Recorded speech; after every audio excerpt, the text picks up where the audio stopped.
Welcome to an audio version of an original article by Kathi Kresol, operator of Haunted Rockford Paranormal Events, Rockford, Illinois.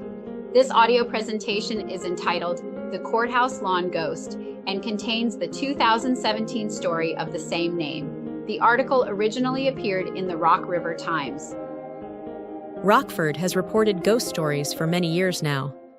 One early story is a news article that was featured in the Rockford Morning Star, June 30th, 1935 edition.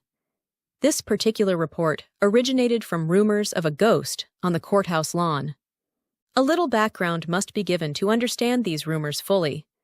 It seems that in February 1935, the Rockford Better Housing Program came up with a wonderful idea to motivate Rockford homeowners to remodel and modernize their homes, no matter the condition or age of the dwelling. The idea called for the house to be displayed where all could see the progress of the work.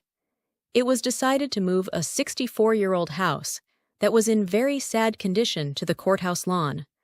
All of the materials needed would be donated by local supply dealers, and the work would be completed by Rockford workers. The house was moved, scaffolding was created, and the work began. The roof was the first part of the project, and everyone was impressed when the roof was partially completed within a short time. Then, as sometimes happens with remodeling projects, the work hit a snag. The work dwindled and then completely stopped. Finally, in June, the Winnebago County Board of Supervisors deemed the house an eyesore and ordered the project removed from the courthouse lawn. This motivated the project team again, and for a week work continued at a steady pace. Then, everything halted yet again. Then the rumors began. An enterprising reporter from the Morning Star was on the trail of the story and attempted to find someone working on the house to interview.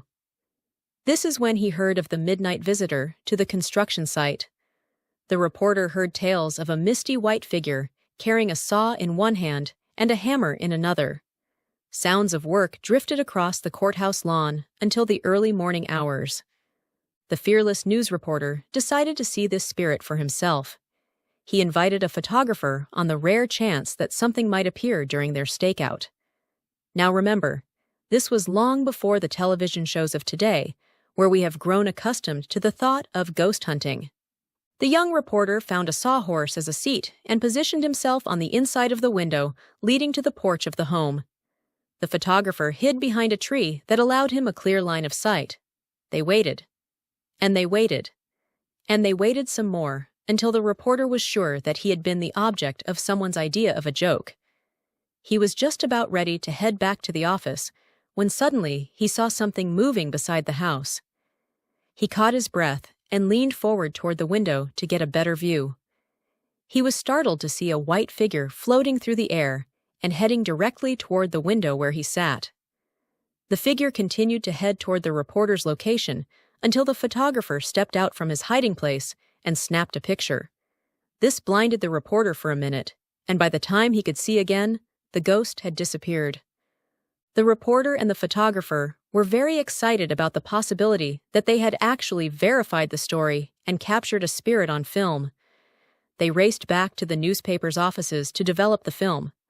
When they finally held the print in their hands, they realized they had evidence to support their claim of a ghostly worker. The reporter returned several more times during the hours when ghosts are said to walk, but every trip was in vain. The ghost must have known of the reporter's stakeout, for it is said that nightly construction ceased and no further work was completed on the house. The house was eventually ordered moved to Calvin Park Boulevard, where the reports on the progress of repairs, along with the sightings of the ghostly construction worker, faded into obscurity. This is the end of our audio article. We hope you enjoyed it. The article, The Courthouse Lawn Ghost, was written by Kathi Kresol, copyright 2017. The article is also available in print on hauntedrockford.com. This audio presentation was produced by Thomas Saunders for Haunted Rockford, copyright 2024.